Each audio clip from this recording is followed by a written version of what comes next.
8 a.m. here in Cairo. Time for our news bulletin on Nile TV International. I'm Rabia, and we'll start with a look at the headlines.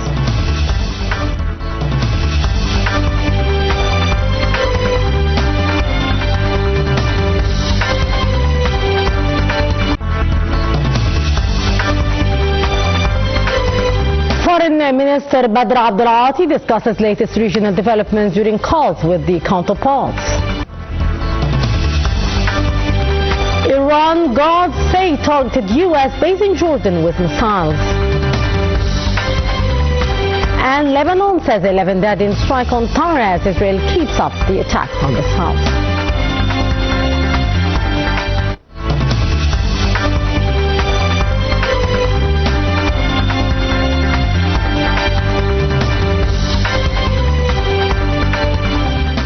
The United States launched airstrikes early on Wednesday against Iran after blaming Tehran for the crash of an American attack helicopter. In retaliation, Iran responded with attacks targeting Bahrain, Kuwait and Jordan, part of threatening to derail talks to reach an end to the Iran war. The United States launched airstrikes early on Wednesday against Iran after blaming Tehran for the crash of an American attack helicopter.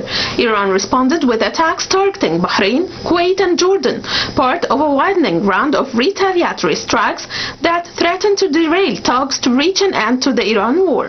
Jordan also reported shooting down 5 missiles that Iran shot at an airbase hosting U.S. forces. The downing of the Apache attack helicopter and the strikes by the U.S. military further strained the ceasefire day after Iran and Israel exchanged fire for the first time since the fragile truce took effect.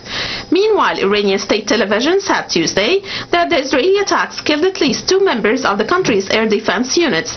Fighter jets from the U.S. Air Force and Navy conducted the strikes in Iran, according to the U.S. Military Central Command. The strikes targeted air defense, ground control stations and surveillance radar sites. Iran acknowledged strikes around Bandar Abbas and Qashm Island. The operation was a proportional response to recent attacks on U.S. forces and international commercial ships transiting regional waters. Iranian Foreign Minister Abbas Araghchi announced that Iranian forces will leave no attack or threat unanswered. Jordan said Wednesday it shot down 5 incoming missiles launched by Iran, which Iran said targeted the Muwaffaq Salti airbase, that airbase that hosted American F-35 fighter jets and other aircraft. Earlier, Trump expressed renewed optimism over negotiations with Iran. Mediators, led predominantly by Pakistan, have been trying for weeks to get a deal across the line. However, both Iran and the U.S. have taken hardline positions.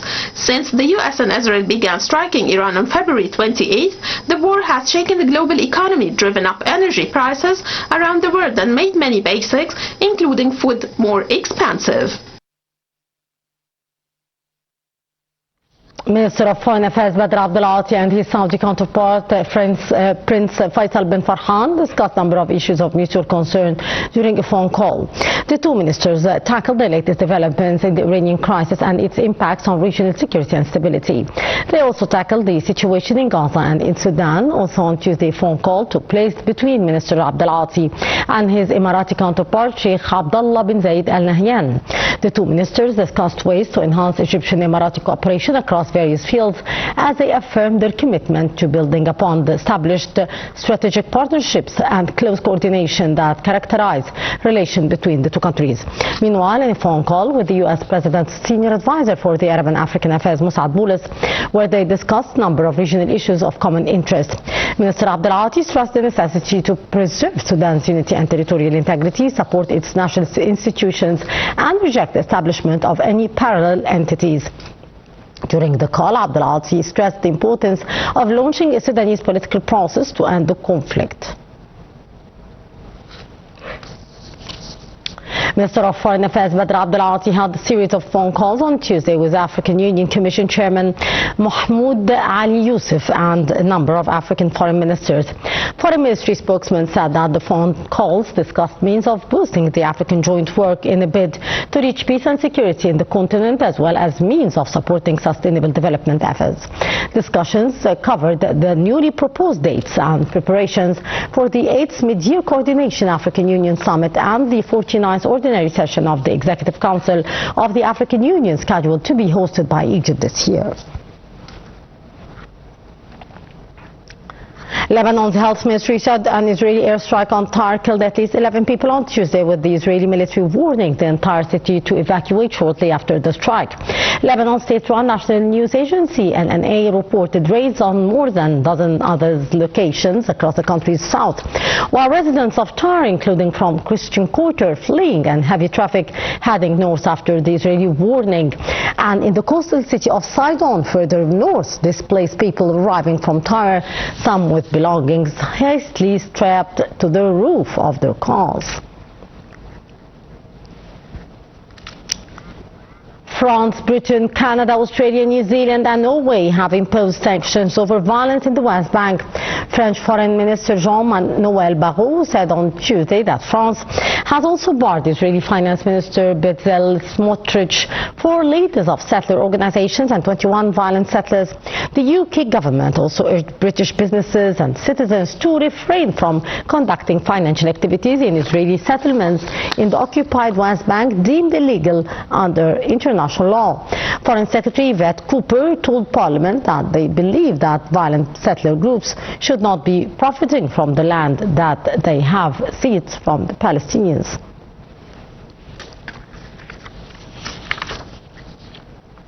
The 210th humanitarian aid convoy entered the Gaza Strip through the Rafah border crossing on Tuesday as part of Egypt's continuous efforts to alleviate the humanitarian crisis in the Strip. The Egyptian Red Crescent said the Zad al-Izza from Egypt to Gaza aid convoy carries thousands of tons of humanitarian and relief aid, including medicines, tents, clothes, food, baskets and oil products necessary for operating vital sectors. Ukraine-Latvia signed drone deal as Russia says Europe not ready to mediate the peace talks. Agreement comes as Zelensky called for peace talks with Russia involving the EU as Europe and Zelensky meets Prime Minister of Estonia, Latvia, Lithuania, Iceland, Finland, Sweden and Norway in Tallinn. President Volodymyr Zelensky announced that Ukraine has signed a drone deal with Latvia on Tuesday as he met with Latvian Prime Minister on the sidelines of a summit between Ukraine and Nordic Baltic states in the Estonian capital Tallinn. Zelensky was meeting with Prime Ministers from the Nordic Baltic states of Estonia, Latvia, Lithuania, Iceland, Finland, Sweden and Norway following a meeting in London with the leaders of Britain, France and Germany, who said they were ready to support ceasefire talks. Meanwhile, the Kremlin said on Tuesday that Europe was likely far from ready to act as a mediator in the Ukraine peace process, as the US was leading the talks to end the more than 4-year-long war before the recent Iran conflict switched its focus. The agreement foresees the immediate arrival of Ukrainian anti-drone combat unit experts in Latvia. Since the outbreak of the Iran war in late February, Zelensky has managed to leverage Ukraine's expertise in drone warfare into a series of successful diplomatic deals during visits to the Middle East and Europe. The chairman of Ukraine's Defense and Security Council said Latvia was the 6th country to join Kiev's drone cooperation initiative. The Baltic countries, which are all members of NATO, have seen several instances of drones entering their airspace in recent weeks as Ukraine has stepped up its long-range attacks on Russian energy facilities. Afghanistan said Pakistan launched new air strikes targeting the country, killing at least 13 people and wounding 14 others, while the Afghani government officials and local sources made the announcement on Wednesday, adding that it is the deadliest in weeks and following a period of relative calm. Pakistani strikes killed at least 12 people in Afghanistan near their border. Afghan government officials and local sources made the announcement on Wednesday, adding that it is the deadliest in weeks and following a period of relative calm. Afghan government spokesman declared on Tuesday the Pakistani military once again violated Afghanistan's airspace and bombed civilian homes in a number of provinces in Afghanistan. The attacks killed 11 children, 1 woman and 1 elderly man. Meanwhile, a house in in Spera district was struck, killing 9 people and wounding 10 others. Separately, in a neighboring province, 2 residents said a separate attack killed 3 civilians in Barmal district. The strike hit a home and those killed were children. However, Islamabad has repeatedly said strikes in Afghanistan are aimed at militants who have carried out attacks on its territory and that it does not deliberately target civilians. The strikes are the deadliest in weeks and follow a period of relative calm at the border after conflict between the two countries erupted in late February.